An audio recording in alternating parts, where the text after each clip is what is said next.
হ্যাঁ, আপনি আপনি আপনি শান্ত হন, শেষ করুন, উনি কথা শেষ করুন। আমরা যারা এখানে আছি, আমরা যারা অ্যারেস্ট করেছি, অ্যারেস্ট করার ব্যাপারে কি আপনাদের সহযোগিতা দিয়েছিলাম?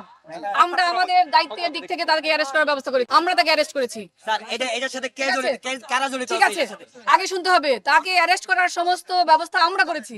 সুতরাং এটা আমাদের অ্যাচিভমেন্ট ছিল, কিন্তু সেই অ্যাচিভমেন্ট আমরা যাদের গাফলতির কারণে হয়েছে তাদের বিরুদ্ধে আমরা অলরেডি ব্যবস্থা নিয়েছি।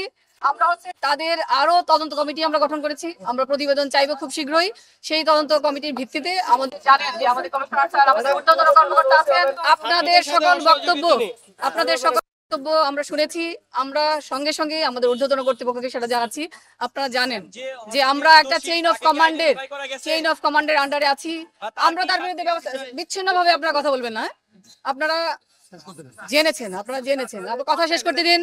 আমরা সেই ধরনের ব্যবস্থা হচ্ছে নিব, এবং আপনাদের যে দাবি, সেই দাবি পূরণের জন্য আমরা সর্বোচ্চ আমাদের যে চেষ্টা, সেটা আমাদের কোনো ঘাটতি আমাদের থাকবে না। আমরা প্রাথমিকভাবে যার দায়িত্ব ছিল তাকে আমরা সাময়িক বরখাস্ত করেছি, এবং হচ্ছে এই পুরো ঘটনায় কার কার গাফিলতি ছিল সেটার জন্য আমরা তদন্ত প্রতিবেদন দেওয়ার জন্য বলেছি। সেটা হলেই আমরা ব্যবস্থা নিব, তাই না? আপনারা জানেন। হ্যাঁ হ্যাঁ হ্যাঁ, আমরা হচ্ছে একটা প্রতিবেদন দেওয়ার জন্য আমরা বলেছি। আমরা গতকাল রাতেই সেটা ইস্যু করা হয়েছে, আমরা সেই ব্যবস্থা নিব।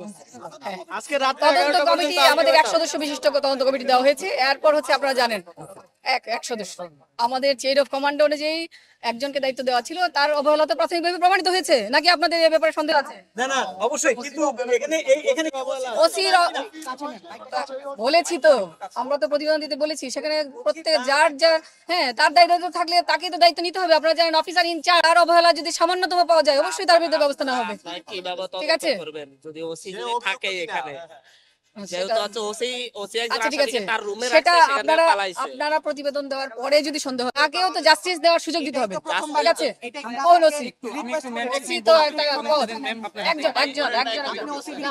আমরা শেষ করলে পরে বলবো কতটা কঠোর পরিশ্রম করে, কতটা হচ্ছে আপনাদের সহায়তা নিয়ে আমরা হচ্ছে উত্তরাকে শান্ত করেছি, উত্তরার আইন শৃঙ্খলা পরিস্থিতি আমাদের নিয়ন্ত্রণে এনেছি। তো আজকে গতকাল যেটা হয়েছে, সেটা আমাদের যে প্রফেশনাল লাইফ আপনারা জানেন, সেটার জন্য আমাদের সবচেয়ে বড় ডিসক্রেডিট হচ্ছে এগুলি, যে আমরা এই ধরনের ঘটনাকে আমরা কিন্তু সামাল দিতে পারিনি। আমরা হচ্ছে আমাদের পদত্যাগ করা উচিত আপনার। ঠিক আছে, আমাদের পুলিশ কি পদত্যাগ করার সুযোগ আছে? আপনাদের ছাত্র প্রতিনিধির পক্ষ থেকে আইনি একটা প্রশ্ন রেখেছেন, সেই প্রশ্ন শুধু পূর্ব থানা না, আমার ডিভিশনের সকল থানার জন্য প্রযোজ্য।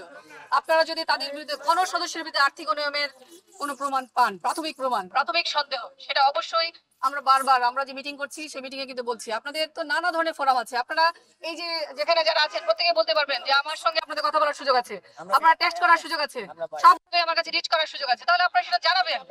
এটা আমাদের না, এটা কথা বললে আমাকে বলতে হবে যে কবে অভিযোগ করেছেন। আপনি বলবেন, আপনি এখনই আমার সঙ্গে থানায় যাবেন, এখনই আপনি বলবেন কবে আপনি একজন সদস্যের বিরুদ্ধে অভিযোগ করেছেন, আমরা ব্যবস্থা নেইনি। ঠিক আছে, তো ধন্যবাদ সবাইকে আমাদের কাজ করতে দিয়ে।